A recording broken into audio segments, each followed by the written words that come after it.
ইসলাম ধর্মে এগুলো মানার কোনো দরকার নেই, আমাকে ধর্মের কাজে বাধা দিচ্ছে। এখন আমি কি করব? আমি কি বাসা ছেড়ে বেরিয়ে যাব, নাকি আমার মায়ের কাছ থেকে দূরে থাকবো? নাম আনন্দ, পেশায় একজন ইন্টেরিয়র ডিজাইনার। আমার প্রশ্ন হলো, একজন মুসলিম মেয়ে কি কোনো অমুসলিম ছেলেকে বিয়ে করতে পারবে? ভাই প্রশ্ন করলেন একজন মুসলিম ছেলে অমুসলিম মেয়েকে বিয়ে করতে পারবে কিনা। মুসলিম ছেলে অমুসলিম মেয়েকে বিয়ে করতে পারবে না যতক্ষণ না সে ঈমান আনে। সেই একই আয়াত আছে সূরা বাকারা অধ্যায় 2 আয়াত 221 বলা হয়েছে, মুশরিক নারীকে ঈমান না আনা পর্যন্ত বিয়ে করতে পারবে না। মুসলিম নারী যদি কৃতদাসীও হয় তারপরও সে উত্তম মুশরিক নারীর চেয়ে, যদিও সে তোমাকে মুগ্ধ করে। পরে একটা বলছে ঈমান না আনা পর্যন্ত কোনো মুশরিক পুরুষকে বিয়ে করো না যতক্ষণ না বিশ্বাস আনে।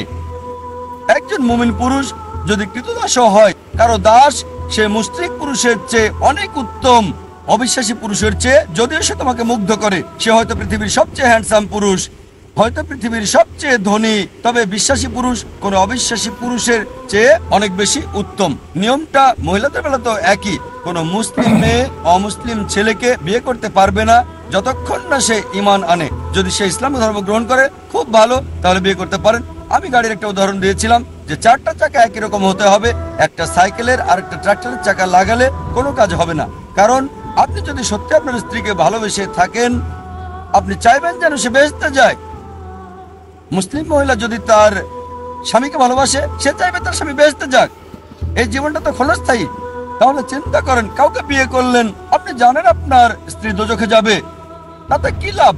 তাহলে প্রথমে তাকে অবশ্যই মুসলিম হতে হবে। সে বিশ্বাস করবে আল্লাহ একজন, আল্লাহর রাসূল। তখন এটা সম্ভব। তারা ইনশাআল্লাহ ইহকাল এবং পরকালে পুরস্কার পাবে। আমি সাদিয়া আকরাম। আমি বিজনেস ম্যানেজমেন্ট স্টাডিজের প্রথম বর্ষের ছাত্রী। আমার প্রশ্ন হলো যে আপনি বলেছেন যে মুসলিম মহিলাদের জন্য কিছু পেশা নিষিদ্ধ, যেমন অ্যাক্টিং, মডেলিং আর ডান্সিং। এখন এটা কি মুসলিম পুরুষদের জন্যও নিষিদ্ধ? বোন, আপনি প্রশ্ন করলেন। আমি লেকচারে বলেছি যে পেশায় শরীর প্রদর্শন করা হয়, যেমন ডান্সিং, তারপর মডেলিং আর অভিনয়, এগুলো কি পুরুষদের জন্য নিষিদ্ধ? যদি সেই অ্যাক্টিং বা মডেলিং ইসলামিক শরিয়ার বিরুদ্ধে যায়, সেটা হারাম। যেমন ধরেন একজন মুসলিম পুরুষ যদি কোনো স্যুটের মডেল হন, সেই অ্যাডে হারাম কিছু না থাকে, তাহলে অনুমতি আছে। যদি সেটা হারাম হয়, যেমন মডেল হলো ব্ল্যাক টকে, হুইস্কি অথবা শ্যাম্পেন বা অ্যালকোহল, সেটা হারাম। একইভাবে যদি অ্যাক্টিং করে দেখায় যে সে একজন অমুসলিম, মূর্তি পূজা করছে, সেটা হারাম। এরকম অনেক মুসলিম অভিনেতা আছেন যাদের আচরণ অমুসলিমদের মতো শিরক করছে, হারাম। সে যেই হোক না কেন, হতে পারে পৃথিবীর সেরা অভিনেতা, এই অভিনয় তাকে দোজখে নিয়ে যাবে, তার অভিনয় তাকে জাহান্নামে নিয়ে যাবে। কিন্তু যদি অ্যাক্টিং করে ভালো কোনো রোলে, মেয়েদের পেছনে দৌড়াচ্ছে না, দেখছেন তো গাছের ফাঁকে দৌড়াচ্ছে, আর এভাবে হিজাব ভেঙে ফেললে সেটা হারাম। তা না হলে ঠিক আছে। যদি হারাম কিছু না থাকে, যদি হিজাব পালন করা হয়, কোরআন সুন্নাহ মেনে চলা হয়, এমন সিনেমা বানান যেগুলো ইসলামিক মানুষকে বেহেশতের কাছাকাছি নিয়ে আসবে, আল্লাহর কাছাকাছি নিয়ে আসবে, তাহলে ঠিক আছে। তা না হলে অ্যাক্টিং আর মডেলিং এর কাজগুলো যদি ইসলামিক শরিয়া অনুযায়ী হয়, তাহলে ঠিক আছে। তা না হলে অনুমতি নেই। আশা করি উত্তরটা পেয়েছেন। ধন্যবাদ। হ্যাঁ ভাই। আসসালামু আলাইকুম। ওয়ালাইকুম আসসালাম। আমার প্রশ্নটা হলো, এখনকার দিনে অনেক জায়গায় তো সহশিক্ষা, এখন মহিলাদের জন্য কি মেডিকেলে পড়াশোনা করার অনুমতি আছে? কারণ মেডিকেল কলেজগুলোতে বেশিরভাগ জায়গায় প্রায় 99% লোক মাহরাম না। ভাই প্রশ্ন করলেন সহশিক্ষার অনুমতি আছে কি না, বিশেষ করে মেডিকেল কলেজে। ঠিক, যদি কোনো মহিলা ডাক্তার হতে চায়, মেয়েদের জন্য আলাদা মেডিকেল কলেজ নেই, এটার অনুমতি আছে কিনা সঙ্গত কারণ থাকলে এ ব্যাপারে ইসলামিক শরিয়া বলে বড় ক্ষতি এড়াতে ছোট ক্ষতি মেনে নেওয়া ভালো। এখন যদি সেই মহিলা কোনো সহশিক্ষা মেডিকেলে পড়ে আর সেখানে আলাদা কলেজ না থাকে, সেখানে হিজাব পালন করা কঠিন, তারপরেও অনুমতি আছে, পড়তে পারবে, বাধা দেওয়া যাবে না, তবে হিজাব পালন করতে হবে। মেডিকেল কলেজগুলোতে পরিবেশ সবচেয়ে বেশি খারাপ। আমিও মেডিকেল কলেজে পড়েছি, মাশাআল্লাহ, আল্লাহ আমাকে বাঁচিয়েছেন। হিজাব ভাঙার কথা বললে মেডিকেল কলেজগুলোর পরিবেশ সবচেয়ে বেশি খারাপ, খুব খারাপ। আর এরকম জায়গায় একমাত্র আল্লাহ তাআলাই আপনাকে বাঁচাতে পারেন। তা না হলে মেডিকেল কলেজে সেখানে ছেলে মেয়েরা গ্রুপ করে রোগীদের পরীক্ষা করে থাকে, সেখানে তারা রাতে থাকে, এটা খুবই বিপজ্জনক। যদি আল্লাহর সাথে থাকেন ইনশাআল্লাহ আপনি সরল পথে থাকবেন। একজন মহিলা যদি মেডিকেল কলেজে পড়তে চায় তারপরে তাকে হিজাব পালন করতে হবে। আমি যে মেডিকেল কলেজে পড়েছি সেখানে দু একজন মুসলিম মেয়ে, সবাই না, দু একজন হিজাব পালন করতো। হিজাব মানতে হবে। তারপর যদি এমন হয় যে কোনো রোগীকে পরীক্ষা করতে হবে, আপনাকে কোনো ছেলের সাথে পরীক্ষা করতে হবে, দুজনেই হয়তো রোগীকে পরীক্ষা করবেন, হয়তো সহকর্মী পুরুষ, ভালো আপনার দৃষ্টি সংযত রাখেন। এমন না জানে আচ্ছা কেমন আছো, কালকে সিনেমাটা দেখেছো কি সুন্দর, তাই না, চলো আমরা একটু ঘুরে আসি, তোমার মোটরসাইকেলে করে ঘুরে আসি। যদি এই জিনিসগুলো এড়াতে পারেন, আর যদি আপনার সহকর্মীদের সাথে কথা বলতেই হয় দৃষ্টি সংযত রেখে বলতে পারেন। যদিও অনেকে পছন্দ করবে না, মহিলাদের হিজাব পালন করতেই হবে, এটা মোটেও অসম্ভব না। আর বিপরীত লিঙ্গের রোগীকে পরীক্ষা করতে কোরআন এবং সুন্নাহ অনুমতি দিয়েছে, কারণ এখানে রোগীর চিকিৎসা করছেন, তাহলে ডাক্তার প্রয়োজনে বিপরীত লিঙ্গের রোগীকে দেখতে পারবে। সবচেয়ে ভালো যদি রোগী আর ডাক্তার এক জেন্ডার হয়, তবে এইরকম সবসময় হয় না।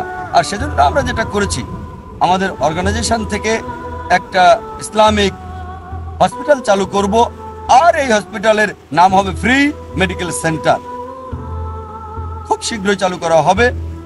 এই কনফারেন্সটা শেষ হলেই এটা উদ্বোধন হবে। শাইখ সালাম মসজিদে নববীর এই মেডিকেল সেন্টারের উদ্বোধন করবেন। এটা হবে 10ই নভেম্বর ইনশাআল্লাহ। কনফারেন্সটা শেষ হওয়ার দুদিন পরে আমাদের এই মেডিকেল সেন্টারের বিশেষত্ব হচ্ছে এখানে সবকিছু কোরআন এবং সুন্নাহ অনুযায়ী হবে। তার মানে মহিলা ডাক্তার দেখবে মহিলা রোগীকে, পুরুষ ডাক্তার দেখবে পুরুষ রোগীকে। জায়গা প্রায় 2000 স্কোয়ার ফিট। মহিলাদের বসার ব্যবস্থা আলাদা, পুরুষদের জন্য আলাদা। বাচ্চারা ছোট হলে যে কোনো জায়গায় বসতে পারে, সমস্যা নেই। মহিলা রোগীকে দেখবে মহিলা ডাক্তার। আর ইনশাল্লাহ আমরা চাই এখানে সব ডাক্তার যেন হয় MBBS এবং MD, কারণ তারা আরো বেশি প্রফেশনাল। সব জায়গায় এয়ার কন্ডিশন, তবে ফ্রি, ভালো কোয়ালিটির ওষুধ। আর ইনশাল্লাহ আমি একজন মেডিকেল ডাক্তার, আমি চেষ্টা করব আমার পুরনো ক্লিনিকের চেয়ে এখানে যেন আরো বেশি ভালো চিকিৎসা সেবা দিতে পারি। আমি ডাক্তারি ছেড়ে দিয়েছি, তবে আমার বাবা ভাই মাশাআল্লাহ ডাক্তার, তারাও একটা মেডিকেল সেন্টার চালান, তবে সেখানে চার্জ করা হয়, ওটা তাদের জীবিকা, তাই সেটা নেন। তবে ইনশাল্লাহ ফ্রি মেডিকেল সেন্টারে ইনশাল্লাহ আমরা আরো ভালো সার্ভিস দেব।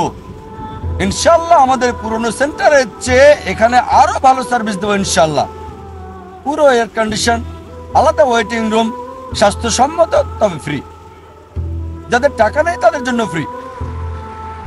যে কেউ আসতে পারেন, মুসলিমদের পাশাপাশি অমুসলিমরাও আসতে পারেন। ওয়েটিং রুমে কোনো স্টারডাস্ট ম্যাগাজিন থাকবে না, ফিল্মফেয়ার ম্যাগাজিন থাকবে না, থাকবে ইসলামিক বই, দেখবেন ইসলামিক স্যাটেলাইট চ্যানেল। আপনি যদি কোনো বড় ডাক্তারের কাছে যান, ফিল্মফেয়ার ম্যাগাজিন, স্টারডাস্ট। আমাদের এখানে সুস্থ হওয়ার পাশাপাশি ইনশাআল্লাহ তাদের ঈমান সুস্থ হয়ে যাবে।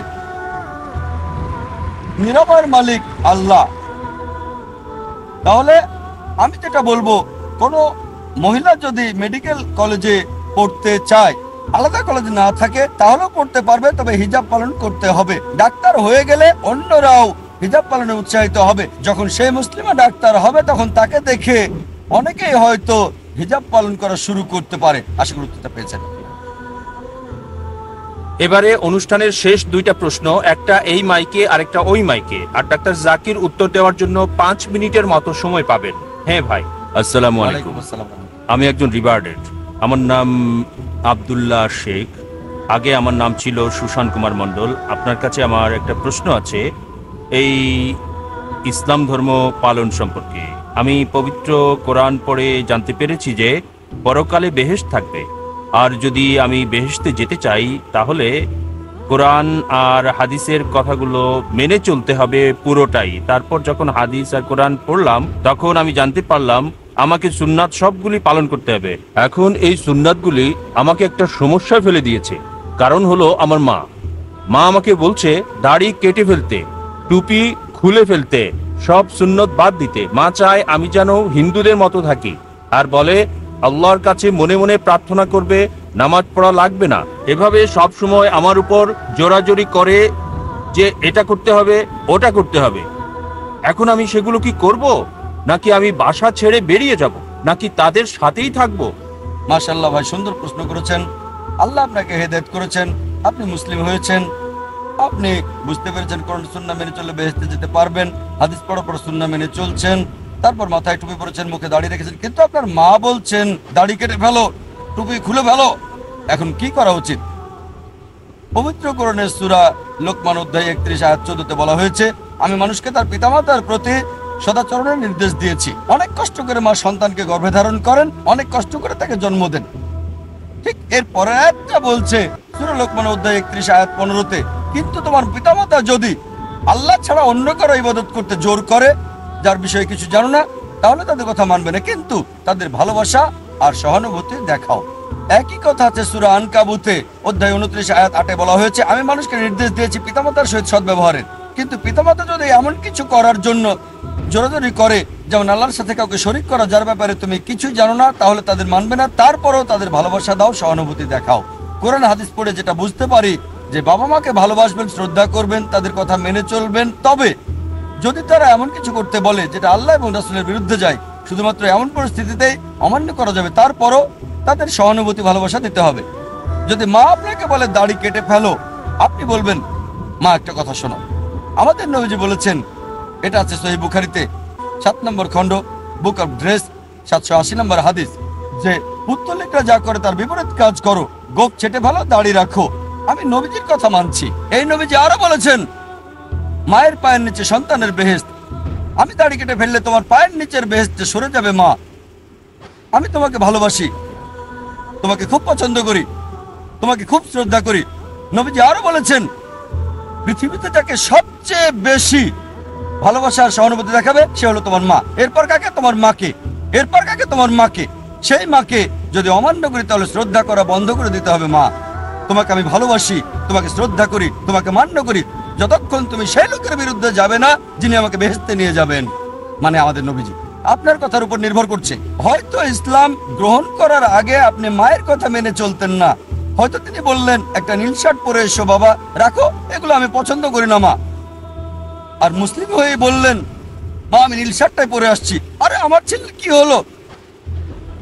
মুসলিম হওয়ার আগে আমাকে মানতো না, এখন মানছে, ছেলের কি হলো?